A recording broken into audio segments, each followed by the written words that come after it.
माननीय शुभम गुप्ता आयुक्त यांनी पदभार स्वीकारल्यानंतर महापालिकेकडे विविध कामांच्या निविदा प्रक्रियेसाठी निविदा समितीची नियुक्ती करण्यात आली।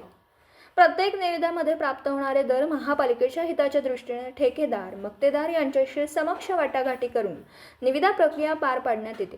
साधारणपणे सांगली, मिरज आणि कुपवाड महापालिकेकडे विविध विभागाकडील 43 कामासाठी 2,04,51,835 रकमेच्या प्राप्त निविदा झाल्या होत्या। समक्ष ठेकेदार आणि मक्तेदार यांच्याशी निविदा दराबाबत वाटाघाटी करून 20,67,313 इतक्या मोठ्या रकमेची बचत झाली।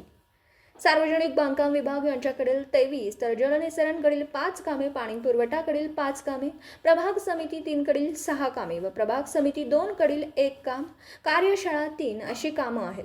महापालिका क्षेत्रातील विकास कामं होणं आवश्यक आहे, त्याचबरोबर खर्चात बचत देखील होणं महापालिकेच्या आर्थिक हिताचे।